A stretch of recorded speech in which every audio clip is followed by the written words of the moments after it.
to the Hemlane Hustle, the podcast where we break down the biggest challenges and opportunities in real estate investing. I'm your host, Dana Dunford, and today we're tackling a topic that's keeping landlords up at night right now: insurance. If you own rental properties, you've probably noticed your insurance premiums creeping or skyrocketing upward. Natural disasters are becoming more frequent. Insurers are pulling out of key markets, and landlords are being forced to either pay more or take on more risk. So, what's really driving these increases? Where will costs rise the most? And is there a chance the government steps in to help? To help us break this down, I'm joined by Darren Nix, the founder of Steadily, one of the fastest growing insurance providers for landlords. Darren has a front row seat to the shifting insurance landscape, and today he's going to share what landlords need to know, what they can do to manage rising costs, and where the market is headed.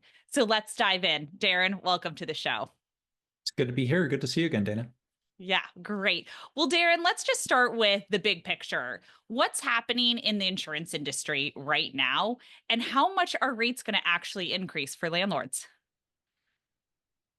Between 2020 and 2023, it was just one bad year after another, and rates were going up 25, 30% on average year over year for owners across the country. So those were the bad years. And then in 2024, things had basically plateaued from a price increase standpoint. Okay. And because most of those price increases had propagated through the market, the rates had all been updated. And in some geographies, rates were actually going down 3 to 4%. So we definitely hit the peak. And then January happened in California, and that sent shockwaves through the reinsurance markets. And so we're expecting further rate increases, particularly in wildfire exposed areas, for the foreseeable future. So TLDR, it had started to get good again, and it's going to get worse. And is it just wildfires or also hurricanes? Hurricanes, yes, but hurricanes have been around for quite some time. The models have gotten better, and the price increases to compensate for elevated hurricane risk have already been priced in. What's been driving the long-term trend over the last 10 years or so is actually hail. So Mm. it's called SCS within the insurance industry, severe convective storm, so SCS. And that basically means hailstorms and asphalt tile roof damage.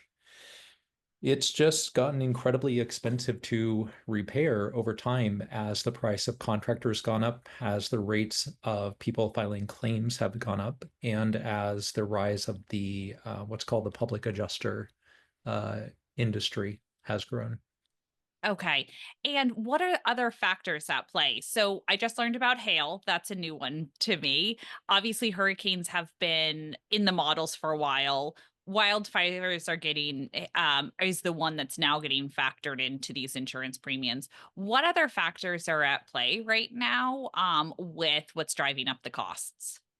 The other ones are pretty stable, like the other risk factors, but there's this thing in the insurance industry called social inflation. And this is the idea that if you looked at how much you were paying to repair a like a broken pipe claim or to repair a fire claim, and then you see that over time for the same value of a house, it's costing more and more in claims for those properties, but you're not actually getting more fire claims. Like the number of claims is still the same, but it's just Hmm. costing more to get them fixed. And there's a bit of a behavioral shift that seems to have been playing out over the last few years where historically folks thought of property insurance as insurance for really catastrophic big events. And increasingly, it's being thought of more as functioning similar to healthcare insurance, where it's there for the small stuff, like the $700 claims, the $1,500 claims. And that tends to drive up the cost of insurance pretty dramatically when there's a high frequency of small claims, as opposed to just being there for the really big 50 to $250,000 claims. Interesting. And what which states and markets are getting hit the hardest? Obviously, I think California is going to get hit really hard. Is it the entire state of California? Will that trickle to other states? What should we be thinking about in the next year or two here? Iowa. Really? I wanted to pick a state that would surprise you because a lot of the states that are getting hit with really big rate increases in carrier exits are not the states that you would think of, like Florida, Texas, Louisiana, California. Yes, those markets are struggling, but it's actually almost a nationwide problem because this is pervasive and it's not driven by just wildfires. It's overall insurance is getting much more expensive across the country as a result of rising building cost and rising frequency of claims being filed. Like it's this across the board transition that's happening in Iowa, in Tennessee, in Arkansas, in Texas, and yes, in the big states that you mentioned. And it's really troubling because what a lot of folks misunderstand about the property insurance industry is it is incredibly low margin, like a grocery store. If you look at the 5-year average of profitability for the property insurance industry, it's about 1 to 3% profit margins. And so in any given year, insurance carriers are actually losing money in 10 to 13 states out of 50. And so if an insurer loses money 4 to 5 years in a row in one geography, they have one of two choices. They can either raise their rates dramatically to try to get back to even, or they can exit the market. And that's one of the trends that's been playing out over the last 5 years is that carriers are just exiting markets because they cannot turn a profit there. Wow. That's the State Farm, I assume is the big example there. What are insurance providers like Steadily doing to adjust to these changes? And are you guys exiting certain cities and certain markets? We are entering more markets every month, but the way that as an insurance provider, you have to compensate for all of these shifting dynamics is to be far more rapid in the rate that you file adjustments to your programs. So if carriers were previously on a cadence of updating their prices once a year, you now need to be reacting on a monthly basis to watching how the loss ratios are performing and be prepared to file 2 or 3 rate changes per year so that you are staying current and running that 3 to 5% target Okay. profit margin, where Yeah. in reality you hope you end up in the 1 to 3. Yeah. This is so interesting. I had no idea that the margins were that low, like a grocery store or a restaurant. What does this mean for small and mid-sized landlords? And I could assume that that means just housing overall is going to get more expensive. Rental rates will have to increase because landlords have to compensate for that somewhere. But what are you seeing for these smaller and mid-sized landlords? One of the subtexts of this question is where there's no such thing as a free lunch, and that's going to be a phrase that I'm going to say throughout this conversation as we talk about different regulatory points. So either the landlord is going to be absorbing this higher cost of insurance into their economics, or they're going to pass it through to the tenant. And one of the things that we typically see is in the short term, the landlords absorb that loss. And then over time, it trickles into the rising rents for individuals, particularly in the areas that are costly to insure. It also translates into lower property values because as the price of Hmm. insurance goes up, the NOI on those rental properties goes down, and therefore the rate that people are willing to pay for them also goes down. Is that also the same for then just the non-rental market? So people buying homes as their primary residence, that those also their the cost to purchase will go down because they have to assume that insurance is going to be higher. Yes, and you can think about this using an argument of extremes. So if you picture an area that's had a significant wildfire, and then you imagine that that entire community gets money to rebuild. And just hypothetically imagine that all of those properties get rebuilt to exactly the same tier of property that they were before the Hmm. fire. Are the property values going to be the same, higher, or lower than they were before the fire? They're going to be lower. And that's true of the Pacific Palisades. It's true of Hawaii. It's true of Tahoe. It's Mm, true everywhere because now folks look at that area and they're like, yikes. A wildfire happened there. And there's the spillover effect as well yeah. to other surrounding areas that have a similar profile. And so if you just take a step back and you think about why it is that we have so much hurricane damage, so much flood damage, so much wildfire damage, fundamentally, it is because we are building properties in areas that are vastly more risky than we used to. So historically, before, like if you rewind the clock back 50, 60 years, folks would typically not decide to build properties in areas that had these level of risk. And now we do. And that is going to result in much more frequent large losses than you would have had historically. Yeah.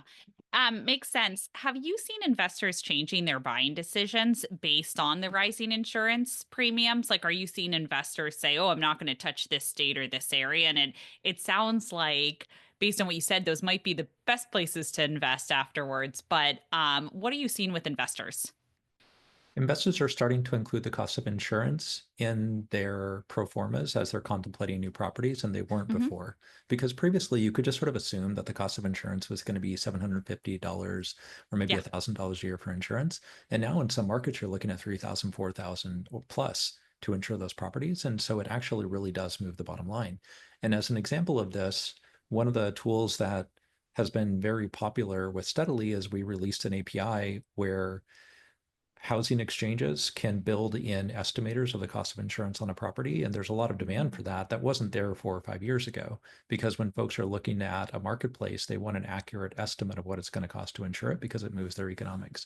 So yes, investors are smartening up to understand that in Phoenix, Arizona, in the deep suburbs, it's going to be very cheap to insure that property because there's no trees nearby, there's no wildfires, there's no hurricanes. Like it's pretty safe bet. Whereas if you're insuring a property in the hill country of Tennessee, you might be looking at 2,500 to 3,000 a year to insure that property. Hmm. Makes complete sense. What are the common mistakes landlords make when it comes to insurance? I think the first one you just mentioned, which is a pro forma, make sure the actual cost of insurance is listed there or what you would expect from steadily providing that estimate, et cetera. But what are some other common mistakes you see with landlords? Two of them come to mind. The first one is seeking to buy insurance with really low deductibles, the way they might do on car insurance, for example, Hmm. in order to be able to have everything covered by insurance. That is net going to result in a much more expensive insurance bill than if they thought about sort of self-insuring a little bit. Yeah. And so if they have enough cushion, which I recommend they do, to be able to take a $1,500 to $5,000 hit when something bad happens, they can lower the cost of their insurance dramatically by running a much higher deductible, particularly for things that are subject to a lot of wear and tear, like roofs. So just think about Hmm. it. If you're trying to imagine how to save money on insurance, you just have to take the perspective of an insurance company and think, what are they going to perceive as expensive? And what an insurance company is really fearful of is someone approaching them with a property that has a 13-year-old roof with the expectation that they're going to wait for the next rainstorm and then be like, oh, here's an insurance claim for a new roof, right? Like that's really dangerous. And so if an insured, when they're applying for coverage, says, yeah, I know that I have an old roof and I have an older property, I'm willing to take a $10,000 deductible on my roof because I actually plan to replace the roof on my own once it wears out its useful life, that insurance policy is going to be so much cheaper than if someone says, oh, I'm looking for a $500 deductible on my roof. Yeah, I love that point so much. I learned that the hard way back in the early days at Hemlane. This was a while ago. Our office got broken into in San Francisco and a ton of stuff stolen. And how they broke in is crazy. They broke like two deadbolts. It was crazy. Anyway, we had a lot of stuff stolen, but it was under, $10,000, I think, total that was stolen. And we put in an insurance claim for it. And then suddenly the next year, everything skyrocketed. And it just overall, it was so much more expensive. And I kind of regret putting that claim in. I wish that we had, to your point, had just increased that, covered that cost ourselves. And so, yeah, definitely learned that the hard way. I want to jump on over to government intervention and future outlook. There's been some talk about the government stepping in, whether it's subsidies, state run insurance pools, or new regulations. Do you think any of this will actually happen? And do you think it's a good idea? I do think it will happen. It's been around for a long time and it's increasing in usage. So folks that live in Florida are very used to the existence of Citizens Insurance, which has almost 20% market share of all property insurance Mhm. in Florida. It's absolutely wild. California has been growing at over 100% year over year in the FAIR Plan. Colorado just announced that they're going to create their own FAIR Plan. So yes, these government programs are going to uptick in their usage. Unfortunately, and I used this phrase before, there is no free lunch. So when a property burns down or floods or gets blown away, the money to repair that property is coming from somewhere. And it is either coming from the premiums that someone is paying into the market, or it is coming from subsidies. And subsidies is just another word for taxes. So when you Hmm. look at the National Flood Insurance Program, the FAIR Plan in Florida, uh, or sorry, Citizens in Florida, the FAIR Plan in Hmm. California, all of these government run programs are fantastically good at losing money. Like they're just awful as insurance companies. I mentioned that like private insurance companies run at like roughly a 3% profit margin. Yep. Um, the National Flood Insurance Program loses on average $370 per year per policy that it writes. Wow. And so where does that money come from? It's just taxes. And Other so, taxpayers paying yeah, for that person's insurance. That doesn't right. make sense. Yeah. And so the bigger that these government programs get, the higher the tax burden becomes on the other citizens in the state. And so there tends to be a tipping point where at some point the tax burden gets too big. People that don't own properties get upset. And then there's a push to raise rates in those government programs, and that tends to push business back to the private markets. So there's been kind of this stability level where around 3 to 5% of the property insurance market in a state can be run on the government side without it ruffling too many feathers. When it gets bigger than that, it really starts to distort the market. Taxes get really high and folks get upset, and then it tends to recalibrate back down. You're hired for a government position, or elected, I should say. If you were advising the policymakers on what needs to change, what would you recommend? For this one, I'll nerd out on the econ side if I can. If Okay. you want to lower prices of a thing, you have two options, like on a really fundamental level. You can either make people buy less of that thing, like make them want to buy less of it, lower demand, and the prices will come down. Or you can attract more supply, and then you have more suppliers chasing the same number of people, and the prices will come down. And as a regulator, you generally want lower prices. So you either want less demand or you want more supply. And so the one thing that you should never do is cap the price of a thing. Because if you set like a price limit, think like rent control. Like if you cap the price, all that does is it uh, significantly increases the number of people that want it because now it's cheaper, and it significantly lowers the number of the supply of things because now you're lowering the price. There's less incentive. And so if you really want to screw up a market, cap the price. So Cap the that's the price. one thing Yeah. you should never do as a Yeah. regulator. What you should instead do, I think, is work on the supply side. You want more people competing to serve these customers, and then that will push down prices. So on the insurance front, if I were a regulator, I would be bending over backward to try to increase the frequency and the ease for insurance carriers to enter my geography, to operate in my market. And I would just say, hey, what are the barriers to you entering our geography? What do you want to be able to do that you can't do today? And try to get every insurer in the country to come and operate in my geography by just letting them all fight it out. And when they fight it out and they're competing for the customer's dollars, prices come down. Yep. And that has been the story of some geographies across the country where regulators have been very attractive have been very good at attracting insurance companies to those markets. And as a result, rates are much lower than they otherwise would be for the consumer. Yeah, I love that. And breaking it down into supply and demand and Econ 101 makes a ton of sense, I think, for our listeners. Looking ahead in 5 to 10 years, do you think insurance will become one of the biggest challenges for landlords, or do you think the market will find ways to adapt?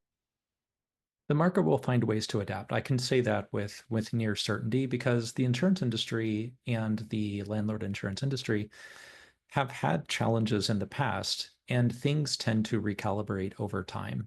And I'll give you an example of this. So in California, 70% of all insurance claims for property are filed in the state of California. It's just this massively distorted market through fraud and the public adjuster industry. And as a result, rates in California have just gone through the roof. It took time. It's taken the better part of a decade for this to correct, but over time, there have been crackdowns on public adjusters. There have been changes in the regulations. There have been changes in building codes in response to this out of control cost of insuring properties in Florida. That tends to happen. The problem is that it can take 5 to 10 years for those changes to play out. And so in the short term, the pain that's felt by us as property investors can be really high, but we should all be bullish about the future because these problems tend to self-correct. One of my favorite phrases, borrowing from another industry, is, what's the solution to high gas prices? The answer is high gas prices, because when the price goes up, it motivates folks out there that are drilling for oil to go and drill more oil. And so Yeah, then the price goes down. And then the flip side from the supplier side, when they say, oh, what's the solution to the low oil prices? Low oil prices, because when prices are cheap, people stop pumping gas and then the price goes back up. So all of these things tend to normalize over time through the beauty of supply and demand. So I'm yeah. pretty optimistic about the long term. I love it. What are certain, we spoke about ways to keep your insurance costs under control. One of them is to be looking at the claims, the small claims, and not putting those in to your insurance provider. Are there certain property features or upgrades that would make a big difference in lowering premiums? This is all about location, location, location. So once you bought the property, you're kind of locked in, and your ability to move the price of insurance is going to be pretty limited. But at the time that you're shopping for the property, even within the same city, there can be a tremendous difference in the cost of insurance from one to another. So, as an example, most of the building codes in the United States were implemented between 1974 and 1976. And as a result, there's a significant jump in prices if you're looking at, say, like a 1972 property versus a 1978, because the insurer knows that the fire codes were much more stringent on building materials for that 1978 property, and that's going to be reflected in the price. And so, again, this just goes back to the pro formas. Take the time when you're looking at a new property to run that estimate to see what it's going to cost to insure that building, because it could surprise you how big of a delta a few years could make in the price. The second one is roof. So roof claims account for 35 to 40%, sometimes 50% in certain states of all insurance losses. And so if you are approaching an insurer with a roof that isn't asphalt shingles, it's like, a metal roof or something like that, you could potentially have a very significantly reduced insurance premium for that because it's hail resistant. And then the last thing we already touched on, and that is, think about your long-term insurance price. Like, think about how much insurance you're going to be paying over the next 5 to 10 years of your career as a property investor, not just what your economics are this year. Because an insurance risk model is trying to predict the probability that you as a property investor are going to file a claim, which is not necessarily the same thing as your property getting broken into. Because some property owners tend to be people who, they don't sweat the small stuff and they go and they fix small things that break. And other people have a tendency to file claims, like small claims. Everybody's going to file the $20,000 water leak claim. That's a given. But I'm talking about the small stuff. And so a property investor that has a high frequency of claim filing for small stuff over the lifetime of being a property investor is going to pay way more for insurance than the folks that only file the big stuff. So like you, that's a thing to be thoughtful about when you're setting up your insurance, is how much are you willing to self-insure? Yeah, I love that. What about for landlords who have a claim right now? What should they do to make sure they get the best possible outcome? They should file their claim as close to the date of the loss as possible. That's going to help tremendously. When a claim comes in, it's 180 days since the incident occurred. That's going to complicate things tremendously. So be on top of filing the claim, even if you don't know what the losses are yet. Number two, do not hire a public adjuster because that is going to reduce your eventual payout by 20%. Any of the negotiations that you need to have with your insurance carrier to make sure that you're getting fully paid for all the damage, you can do yourself. You don't need to bring in a public adjuster to do it because all that's going to do is take 20% of the claim payout out of your pocket and give it to someone else that you don't need. Yeah. I feel incredibly strongly about that one, as you can tell. And then the last thing is at the time that you're setting up your insurance, do your diligence to check the reputation of the carrier that you're getting a quote from. Most of the people that you see advertising on TV for quotes, these folks have stellar reputations. They care a lot about their brand, and they do not want to do anything that is going to tarnish that brand, including dragging you through the mud on a claim. And so those are going to treat you well. There are some folks in the industry, and I'm definitely not going to name names, but the folks that don't advertise on TV, some of these folks, their business model is to deny claims. And that is an incredibly bad position to be in as a property investor. And we as insurance insiders know who those folks are, and we won't send their business their way, but they're still around and they're in business. And so asking around to say, hey, what's the reputation of this company when it actually comes time to pay claims is an important step to take.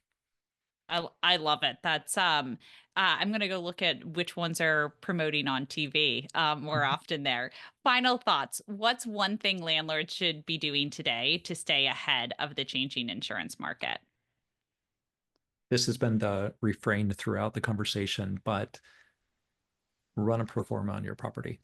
And the second thing is when something is changing about an existing property that you own, that's the moment to question, is my insurance still covering me?